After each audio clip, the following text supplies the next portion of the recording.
Sa biyaheng ito, lilibutin natin ang mga katangi-tanging atraksyon ng Sagada. Ilang oras lang ang layo nito mula sa Buskalan, kung kaya't mas masusulit natin ang araw ng pananatili rito. Samahan nyo kaming gumawa ng mga palayok sa Sagada Pottery. Maglakad papuntang Church of St. Mary the Virgin, Sagada Anglican Cemetery, pagmasdan ang mga hanging coffins ng Sagada, uminom ng kape sa Baueng Coffee Farm, makipagsapalaran sa Sumaging Cave, Lupet, nabdaan-daan suungin ang mahamog na Marlboro Hills at mamangha sa blue soil ng Sagada. Kaya ano pang inaantay nyo? Tara, samahan nyo kami dito sa Sagada.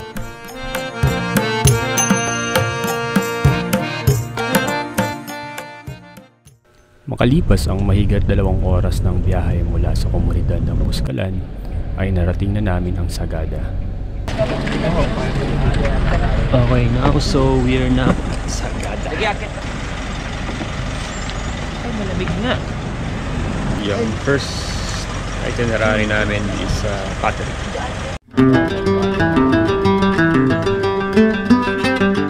Ang Sagada Pottery ay isang kolektibo ng 3 kilalang mga ceramic artist mula sa Sagada Mountain Province. Ito ay sina Sigrid Bangyay, Teresita Baldo at Ardet Angway Butik, napawang mga miyembro ng tribo ng Aplay Kankanay. Ang kanilang mga likha na gawa sa lokal na luwad at kawayan ay pawang gawa sa kamay at tuyong-tuyo sa horno. At lahat ay nagtatampok ng mga natatanging disenyo na nagpapakita ng mga pagpili sa likhang sining at ang kulturang katutubo ng bawat manggagawa. At dahil nandito na tayo sa Sagada Pottery, sinubukan ng aking kasintahan na gumawa ng palayok. Sa unay, tinuturuan pa siya ni Sigrid, pero sa kalaunay nakayanan na niyang hulmahin ang palayok na para bang hindi niya ito unang beses na gagawin. Feel the clay. Relax, relax please. Relax. Slide. Yan. Hand to the tip. Okay, one more time. Just touch it and slide your hands up until the tip of the clay, please. So, gumawa si Lars ng pottery and babalikan namin.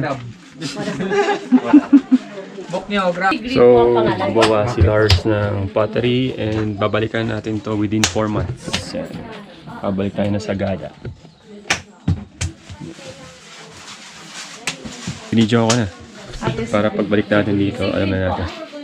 So, balik tayo after 4 months. Kunin natin ang pottery. Yes! Tapos na ang clay pottery. Okay, so another joiner, another group. Since di namin kasama yung mga previous namin sa Buskalan. So shoutout sa inyo. Anong ban yan, kuya? This is Sagada. Ayan, para siyang papuntang Baguio na, pero sana hindi ko punta din. Ngayon, bibisitahin natin ang mga sagradong lugar dito sa Sagada. Ito ay tinatawag na Paitokan Walk. Isa itong mahabang lakaran na maaaring tumagal ng mahigit 2 hanggang 3 oras, kung kaya't dapat handa ang iyong mga paa sa mahabang ruta. Unang mararating ang Church of St. Mary the Virgin. Kapansin-pansin rito ang makulay na bintana sa entrada.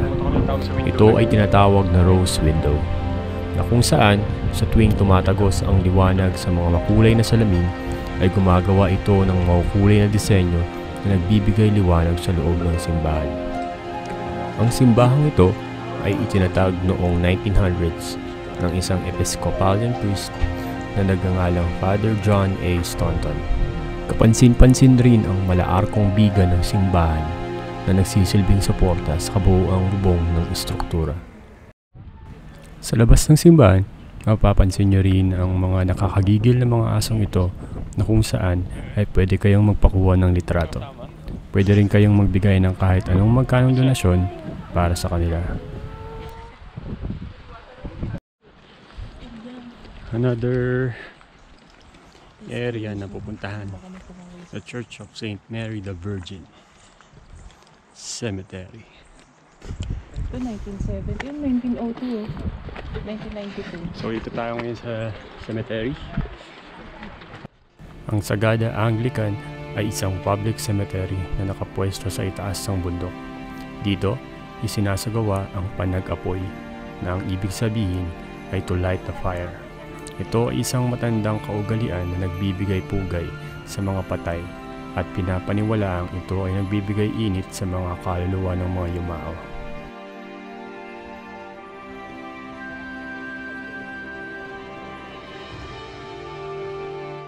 So, shoutout sa mga kasama Shoutout namin. sa mga kasama namin. Yogurt hunting dyan. Pero ayun, lang, shot puno na lang. kami na bahala sa pag-ikot.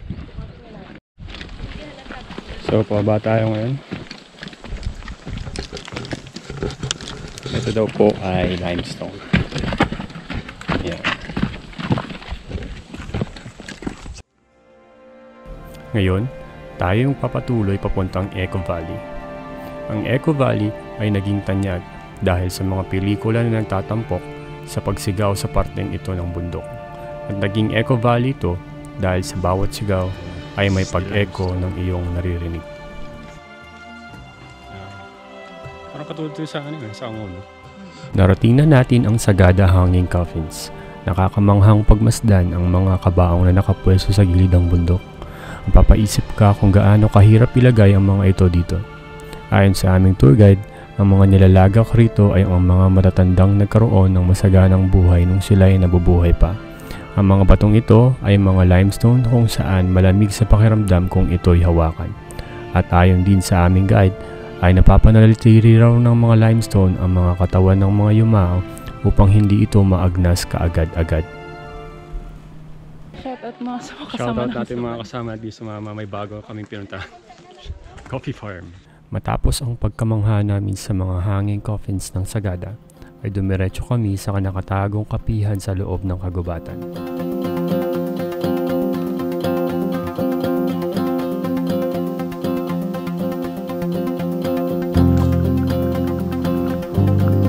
So, baba.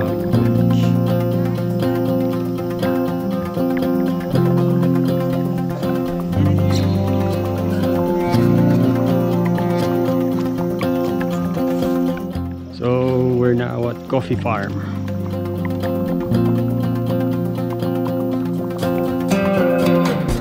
Ito ang Baweng Coffee Farm.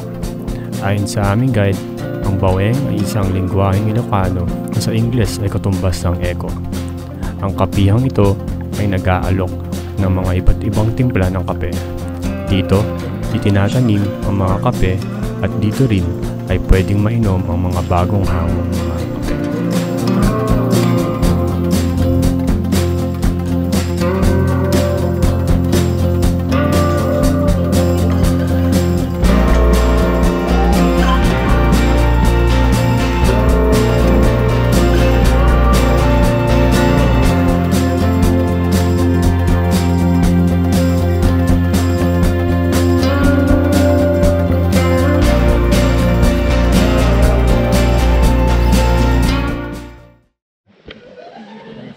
So, bababa po kami dito sa Maratarik. Ay, doon At tayo Maratarik. aakyat. Oh, dun oh. So, another exciting part is magkikaving kami. So, ito yung daan. Tabi na natin yung tubig. Isang malaking bato. At malamig. Malamig yung tubig. Malamig din yung hangin na lumalabas. Day 1 pa lang. Ay, day 2. So, sa day 1 Sagada. Ganito na kami sa mga bato. Joke lang. This is limestone. Ayan, malamig. Tapos, adaan kami dyan. Pasok tayo. Let's go. Basag yung bato sa tigas ng ulo namin. Ingatan daw yung bato. Alright. Mas matigas po yung bato. Ay, kakoy sa ano? YouTube namin. Another cave. Lamig ng hangin. Parang galing dun sa... So, another river crossing.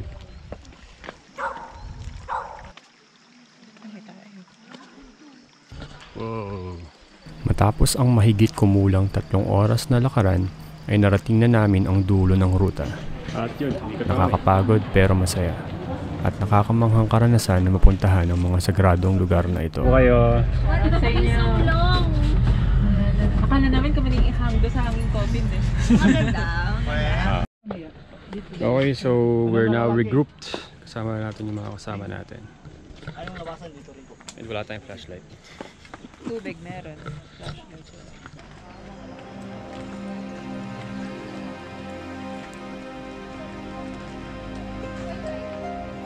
Lamig.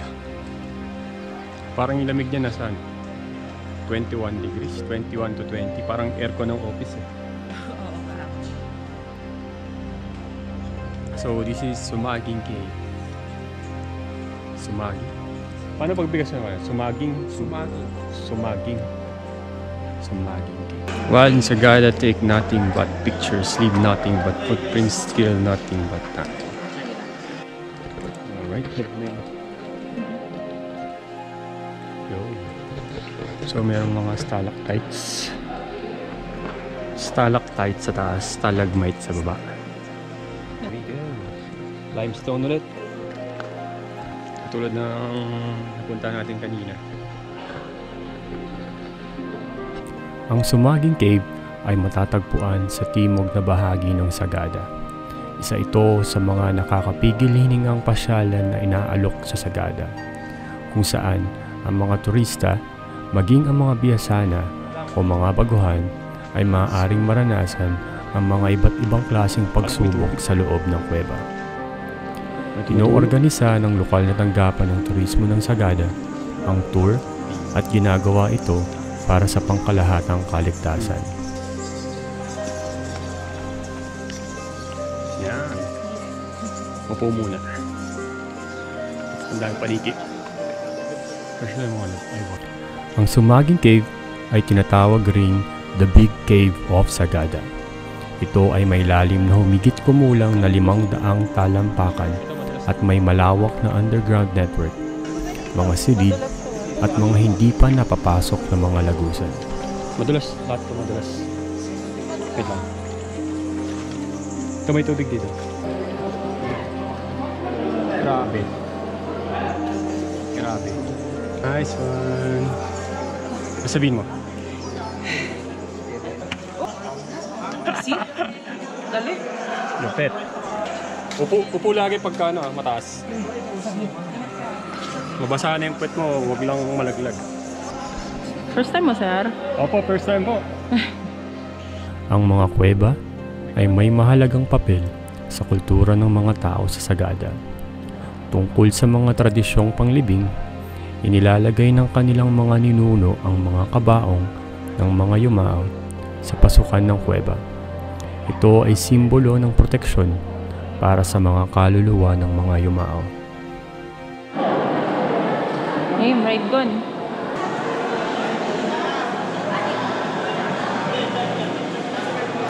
Let's go! Pasok tayo after rappelling. Nice one! Ilabaw mo yan. Ano yan? The experience, pre. Ah! Sir! The experience. Ano sa'yo? Paano? Love, kumusta ang experience? Next level tayo. Uwian na. Kung ano yung hirap sa pagbaba. Ganun yung sobrang hirap pagpataas. Ayun o. Boom. Ganyan yung kataas. Stairway to heaven. Parang tayong makakit ng pader. Ayun na.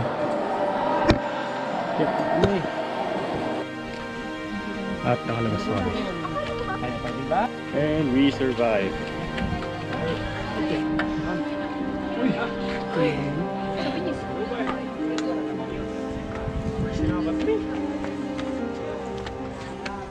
Easy.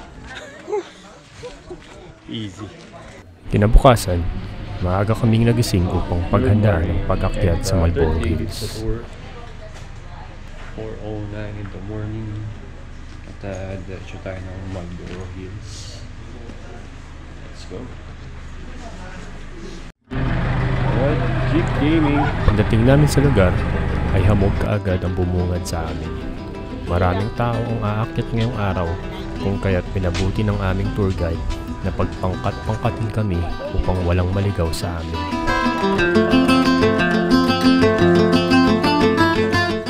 Nagsimula na ang aming mahabang lakaran. Madilim, mahamog, at tanging ang mga ilaw na dala lang namin ang nagsisilbing liwanag sa dilim.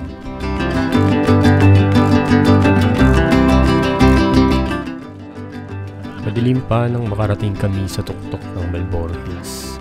Maraming tao, kung kaya't nanatili na lang muna kami sa isang tabi hanggang magliwanag. May bilihan din ng makakain sa itaas ng burol para kahit papano ay mainitan ang aming mga sikmura.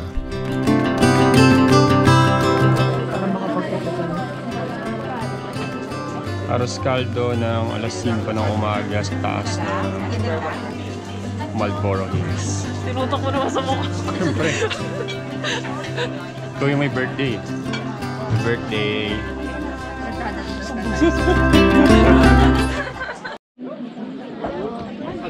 North Salop. 6:03. After 1 hour. 1 hour and 30 minutes, we reach Marlboro Hills. So, ito po siya. This is the reality. Wala pang clearing. Pero feeling ko pag weekdays, medyo Sunday kasi nila. Sayang. At hindi namin nakita ang sea of clouds ng Marlboro Hills. Siguro, isa ito sa mga babalikan namin dito sa lugar na ito. Ang magandang pagsikat ng araw. Pero ngayon, ito muna ang masasaksihan natin.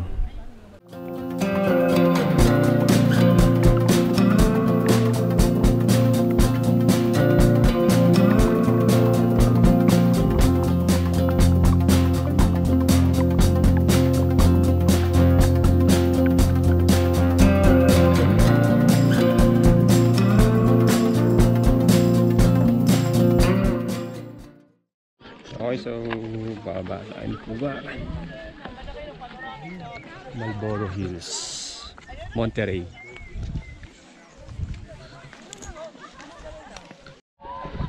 Okay, so yeah, Marlboro Hills. Tapos ano tayo? Blue Soil. Mahigit isang oras din kaming maglalakad papuntang Blue Soil. Puro halamanan, kakahuyan ang madadaanan bago marating ang lugar. Pero napakapayapa at napakapresko ng lugar kung kaya't hindi namin naalintana ang layo. Ito nakikita ko na sa dati sa may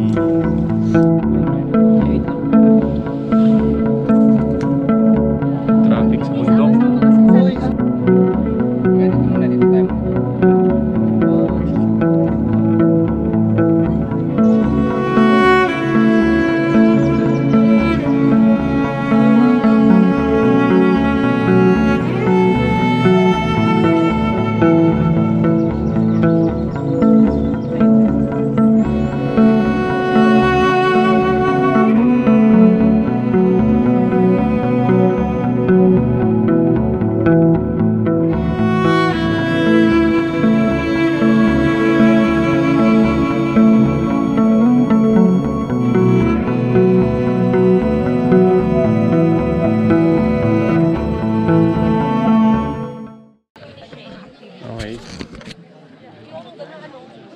I think this is the second to the last stopover bago tayo makarating dun sa Blue Soil.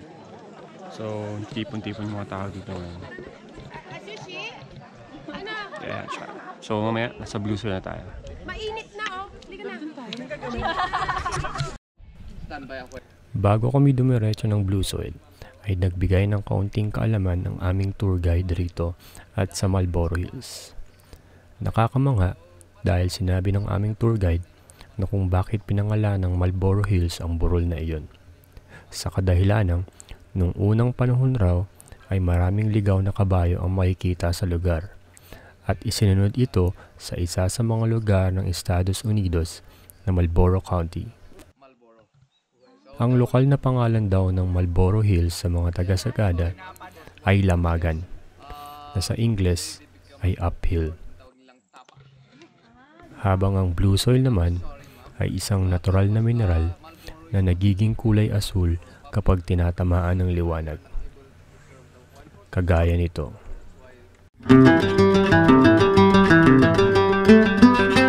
Hindi ba? Napakagandang pagmasdan ng natural na mineral na ito dito sa Sagada. Nakakamangha. Narito na pala tayo sa huli nating pupuntahan sa Sagada. Kaya kung umabot ka man dito sa parteng ito, maraming salamat sa pagsama. Mula sa Buskalan hanggang dito sa Sagada. Salamat din sa aming mga bagong nakilala at sa tour organizer naming FD Travel and Tours.